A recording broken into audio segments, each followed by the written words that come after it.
మాజీ మంత్రి రోజా చుట్టూ ఉచ్చు బిగుస్తోందా? అరెస్ట్ తప్పదా? ఆగస్టులోనే అరెస్ట్ చేస్తారా? అన్ని ఏర్పాట్లు చేస్తున్నారా అంటే అవుననే సమాధానం వినిపిస్తోంది. మంత్రి రామ్ ప్రసాద్ రెడ్డి కీలక ప్రకటన చేశారు. ఆడుదాం ఆంధ్రాలో జరిగిన అవినీతిపై విజిలెన్స్ అండ్ ఎన్ఫోర్స్మెంట్ విచారణ చేస్తున్నామని, కొద్ది రోజుల్లో నివేదిక అందుతుందని స్పష్టం చేశారు. తద్వారా అరెస్టుల పర్వం కొనసాగుతుందని స్పష్టతనిచ్చారు. స్పష్టమైన సంకేతాలు పంపారు. ఇప్పటికే మంత్రి రోజా చుట్టూ భారీ ప్రచారం నడుస్తోంది. తాజాగా మంత్రి ప్రకటనతో రోజా అరెస్టు తప్పదని తేలిపోయింది. వైసీపీ ఫైర్ బ్రాండ్స్తో రోజా ఒకరు. వైఎస్ఆర్ కాంగ్రెస్ పార్టీ ఆవిర్భావం నుంచి ఆమె దూకుడుగా వ్యవహరిస్తున్నారు. ముఖ్యంగా అధికారంలో ఉన్నప్పుడు చంద్రబాబుతో పాటు పవన్ కళ్యాణ్ పై విరుచుకుపడేవారు రోజా. నారా లోకేష్ పై వ్యక్తిగతంగా విమర్శలు చేసేవారు.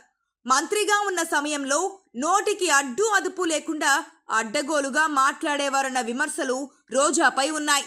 అందుకే కూటమి అధికారంలోకి వచ్చిన వెంటనే రోజా అరెస్టు ఉంటుందని ప్రచారం నడిచింది. అయితే ఒక మహిళా నేతను అరెస్ట్ చేసే సమయంలో దానికి సహేతుకమైన కారణం చూపాలి. అందుకే బలమైన కారణాలను అన్వేషించే పనిలో పడింది కూటమి సర్కార్. ఆమె హయాంలో జరిగిన అవినీతిపై రాష్ట్ర వ్యాప్తంగా విజిలెన్స్ విచారణను చేపడుతోంది.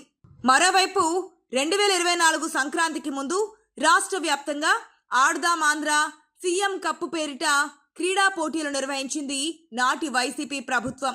అప్పట్లో క్రీడల శాఖ మంత్రిగా ఆర్కే రోజా ఉండేవారు. అయితే అప్పట్లో ఈ క్రీడల నిర్వహణకు సంబంధించి దాదాపు 100 కోట్ల అవినీతి జరిగిందన్న ఆరోపణలు ఉన్నాయి. కొన్ని చోట్ల ఆటలు ఆడించకుండానే ఆడించినట్లు, మరికొన్ని చోట్ల క్రీడా పోటీలకు సంబంధించిన నిర్వహణ ఖర్చులు, క్రీడా సామాగ్రిలో నాసిరకం వంటి వాటిని పంపిణీ చేశారన్న ఆరోపణలు కూడా ఉన్నాయి. అప్పట్లో వాలంటీర్ల పర్యవేక్షణలోనే పోటీలు జరిగాయన్న విమర్శలు వచ్చాయి. రాష్ట్ర వ్యాప్తంగా భారీగా అవకతవకలు చోటు చేసుకున్నాయన్న ఫిర్యాదులు కూడా వచ్చాయి. ముఖ్యంగా సీనియర్ క్రీడాకారులు, క్రీడా సంఘాల ప్రతినిధులు పెద్ద ఎత్తున ఫిర్యాదులు చేశారు. అందుకే కూటమి అధికారంలోకి వచ్చిన వెంటనే అన్ని ఉమ్మడి జిల్లాల్లో విజిలెన్స్ విచారణ కొనసాగింది. క్షుణ్ణంగా దర్యాప్తు చేశారు విజిలెన్స్ అధికారులు. సమగ్ర నివేదికను తయారు చేసి ప్రభుత్వానికి అందించారు. దాదాపు 100 కోట్ల రూపాయల అవినీతి జరిగిందన్న నిర్ధారణకు వచ్చింది సర్కార్. అయితే ఒకవైపు విజిలెన్స్ విచారణ జరుగుతున్నా రోజా తీరులో మార్పు రాలేదు.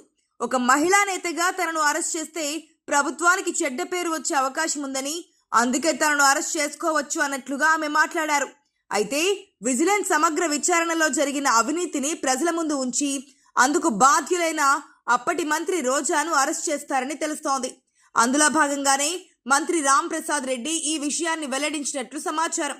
మొత్తానికైతే రోజా అరెస్టు తప్పదని రాష్ట్ర ప్రభుత్వం క్లారిటీ ఇచ్చినట్లయింది.